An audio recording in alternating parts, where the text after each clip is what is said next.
Welcome back, everyone. It's Showthon 'em Up coming at you with your Week 10 waiver wire pickups that you're not going to want to miss. I can't believe we're already 10 weeks into the NFL season, which means fantasy football playoffs are right around the corner, and getting depth on your bench is super important. So stick around to find out what players you should be targeting.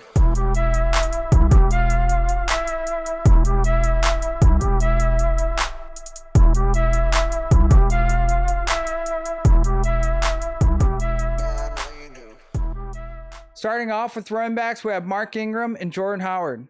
Mark Ingram's only 23% owned throughout leagues out there, and he recently got traded back to the New Orleans Saints after spending some time with the Baltimore Ravens and the Houston Texans. Now, we've seen in the past how the Saints like to utilize Mark Ingram, which is a compliment to Alvin Kamara, but we've seen some big games out of him on this team. This past Sunday, he had 5 targets and 9 carries, and I expect him to get some more work in the next couple of weeks as he relearns the playbook, and I expect him to be more involved. So I really like him to add some depth on the bench with playoffs coming up, and you never know. If Alvin Kamara suffers an injury, he will most likely take over the RB1 role. So I really like him as a pickup this week. Next, we have Jordan Howard. Jordan Howard's only 9% owned throughout leagues out there, and over the past couple of weeks, he's been pretty productive. In his first game back, he had 12 carries for 57 yards and 2 touchdowns. And last Sunday, he had 17 carries for 71 yards and a touchdown. So it seems like they're going to use him on the goal line, but the Eagles' backfield is kind of inconsistent, so you never know what they're going to do. In the meantime, if they're going to be running Jordan Howard as the lead back, he's definitely worth picking up in leagues. Next, we have our wide receivers, Donovan Peoples-Jones and Rashod Bateman. Donovan Peoples-Jones is only 6% owned throughout leagues out there, and with Odell leaving Cleveland, there's a lot of opportunity for this wide receiver. This past Sunday, he had a good fantasy day, getting 2 catches for 86 yards and a touchdown, which is on a big play, which is not something that you can expect every single week.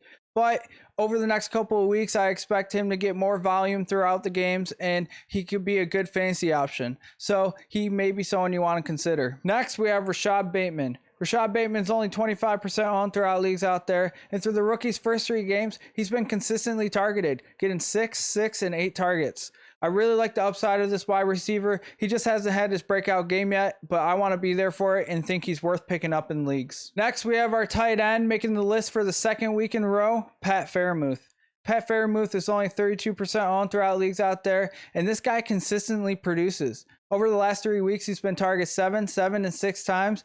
In last Monday night's game, he got 2 touchdowns. And the week before that, he got a touchdown as well. This guy is consistent, and they like to use him. So I like to see consistency for my tight end. And even if you don't need a tight end, I would go and pick him up. Next, we have our quarterback of the week, Teddy Bridgewater. Teddy Bridgewater is only 24% owned throughout leagues out there, and he's coming off of a big win against the Dallas Cowboys.